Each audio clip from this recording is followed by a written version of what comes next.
અહીંયા માત્ર ને માત્ર ડ્રગ્સ, દારૂ અને અયાસીનો વેપાર કરે છે. શિક્ષણથી વેપાર અને વેપારથી સાંસ્કૃતિક અધપતન. મારો પણ સરકારને એ જ સવાલ છે. એનું એક કારણ એ છે કે આપણે શિક્ષણમાં એ શિક્ષણ પદ્ધતિ ઇનબિલ્ટ નથી કરી રહી.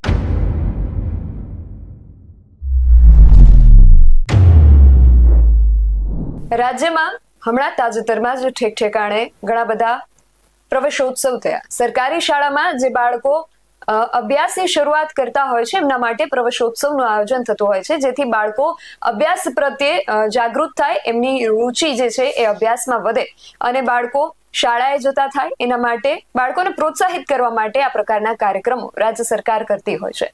પરંતુ આ જે નાના બાળકો છે એ અભ્યાસ મેળવીને, કેળવણી મેળવીને આગળ જઈને જો ખોટા રસ્તે ચડી જાય તો આપણા યુવાનો જે છે એમનું જો ભવિષ્ય અંધકારમય થતું હોય અને અંધકાર તરફ આપણા યુવાનો જો આગળ વધી રહ્યા હોય તો ત્યાં એકવાર આપણે ઊભા રહીને એકવાર વિચારવાની જરૂર છે.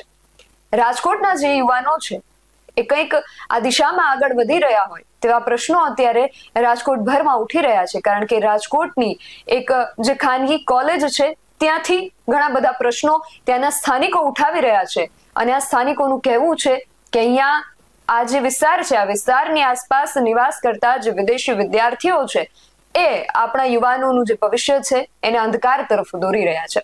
આ બાબતે આજે ચર્ચા આપણે કરવી છે ને ચર્ચા કરવા માટે આમ આદમી પાર્ટીના યુવા નેતા વિવેકભાઈ લિંબાસિયા આપણી સાથે જોડાયા છે. વિવેકભાઈ, BS9માં આપનું ખૂબ સ્વાગત છે. અને આ જે રાજકોટના યુવાનોનો જે મુદ્દો આપે ઉઠાવ્યો છે, શું કહેશો? સૌપ્રથમ તો BS9 ન્યૂઝનો ખૂબ ખૂબ આભાર. રાજકોટના યુવાનો જે રીતે રાજકોટની જે યુનિવર્સિટીઓ છે એમાં જે પ્રકારના વેપલાઓ ચાલી રહ્યા છે, શિક્ષણથી વેપાર અને વેપારથી સાંસ્કૃતિક અધપતન.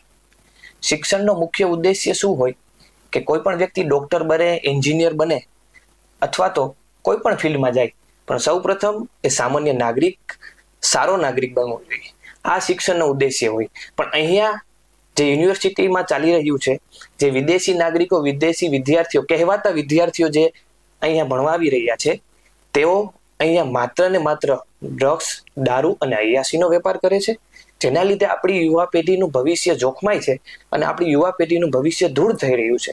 એનો એક મહત્વનો પુરાવો એ છે કે આપણી સંસ્કૃતિમાં જે રીતે પશ્ચિમીકરણ થઈ રહ્યું છે, યુવાનોની સહનશક્તિ ઘટી રહી છે, એનું એક કારણ એ છે કે આપણે શિક્ષણમાં એ શિક્ષણ પદ્ધતિ ઇનબિલ્ટ નથી કરી રહ્યા. દાખલા તરીકે શિક્ષણમાં ટ્રાફિક અવેરનેસ, ફાયર અવેરનેસ કે સોશિયલ સ્કિલ બિલ્ડ કરવાનું એજ્યુકેશન સિસ્ટમમાં હોવું જોઈએ, જે આજની એજ્યુકેશન સિસ્ટમમાં યુવાનોને મળતું નથી. આપણે જોઈએ છીએ કે ઘણા બધા દાખલા છે કે યુવાનો આત્મહત્યા કરે છે, નાની નાની બાબતોએ દુઃખી થાય છે, વ્યથિત થાય છે અને એવા પગલા ભરે છે કે ભવિષ્યમાં એના પરિવારને દુઃખી થવું પડે છે અને યુવાન પોતાનો જીવ ખોઈ બેસે છે. એટલે અને જે રીતે વિવેકભાઈ મેં શરૂઆતમાં વાત કરી કે જે પ્રાથમિક શાળાના બાળકો હોય છે એમના માટે પ્રવેશોત્સવ યોજાતા હોય છે, પણ આપણા જે યુવાનો છે એમને જાગૃત કરવા, એમને સાચા રસ્તા દેખાડવા, એ ખોટા રસ્તે આગળ ન વધે એમના માટે કાર્યક્રમો કરવા કે એમના માટે પ્રયત્નો કરવા, આવા પ્રયત્નો કેમ નથી થતા?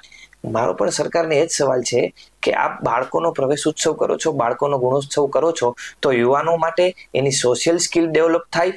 યુવાનો અત્યારે ગુજરાતમાં સૌથી મોટો પ્રશ્ન ડ્રગ્સ અને દારૂનો છે. આપણા મોટા ભાગના યુવાનો આ તરફ વળી રહ્યા છે. ત્યાંથી દૂર કરવા માટે સરકારના શું પ્રયાસો છે? સરકારની સાથે સાથે સમાજને પણ પ્રયત્નો કરવા જોશે. સામાજિક સંગઠનો, સામાજિક સંસ્થાઓનો પણ એટલો જ રોલ છે જેટલો સરકારનો રોલ છે. યુવાનો ની જે ઉંમર હોય એ ઉંમરમાં એમને દિશા અને દશા આપવાનું કામ સરકાર અને સમાજનું છે, જે સાથે મળીને કરવું જોઈએ.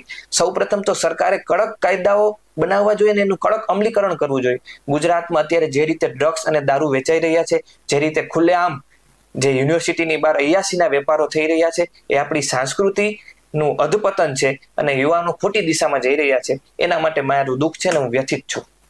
જી, ચોક્કસથી કે યુવાનો જો અંધકાર તરફ આગળ વધી રહ્યા હોય તો ખરેખર આ ચિંતનનો વિષય છે, મનનનો વિષય છે. આ વિષય સરકારે પણ વિચારવું જોઈએ અને એ આ દિશામાં આગળ જતા અટકે એના માટે કડકમાં કડક પગલા લેવા જરૂરી છે. આ બાબતને લઈને તમારું શું માનવું છે અમને કમેન્ટ કરીને ચોક્કસથી જણાવજો. આવી જ વધુ ચર્ચાઓ સાથે ફરી મળીશું. ત્યાં સુધી જોતા રહો BS9 TV ન્યૂઝ. નમસ્કાર.